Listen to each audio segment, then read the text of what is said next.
গত সোমবার থেকে রাজধানী ভগৎ সিং যুব আবাসে এনসিসির নর্থ ইস্ট রিজিয়নের উদ্যোগে এক জাতীয় স্তরের শিবির শুরু হয়েছে।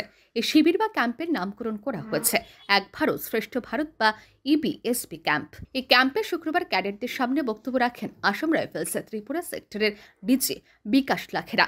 এদিন তিনি ক্যাম্পে আগত বিভিন্ন রাজ্যের এনসিসি ক্যাডেটদের সাথে পরিচিত হন। এনসিসি নিয়ে ক্যাডেটদের অভিজ্ঞতা সম্পর্কে অবগত হন তিনি। পরে বক্তব্য রাখতে গিয়ে আসাম রাইফেলসের ত্রিপুরা সেক্টরের ডিজি বিকাশ লাখেরা বলেন, এনসিসি ক্যাডেটদের সকলের চেয়ে কিছুটা পৃথক হতে হবে, ব্যবহারে পরিবর্তন আনতে হবে, তাকে অবশ্যই শৃঙ্খলা পরায়ণ হতে হবে।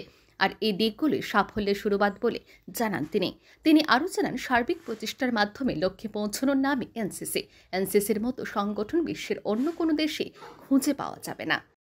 All of you in uniform, okay, the red hackle you are wearing, the dark green beret and the khakis you are donning is you have decided to be confined to the ethos of discipline, because when you don a uniform you don't remain a normal human being, so you become different and your behavior changes.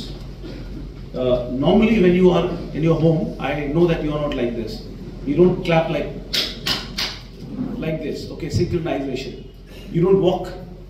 But when you don a uniform, all of a sudden your actions change. And that's the start of success. To do what collectively we all should do to attain a particular aim. NCC is not about one individual, it's about organization. It's one organization in India, which is nowhere in the world you have an organization like NCC. Now this camp under Ek Bharat Shresth Bharat.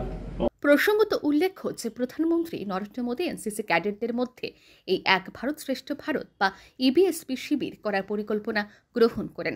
ত্রিপুরাতে এই প্রথম এই ধরনের জাতীয় স্তরের NCC শিবির অনুষ্ঠিত হচ্ছে। আগামী 27 ডিসেম্বর পর্যন্ত এনসিসির এই এক ভারত শ্রেষ্ঠ ভারত শিবির চলবে।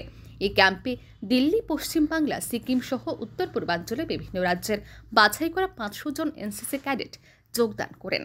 ব্যুরো রিপোর্ট, আর ই নিউজ।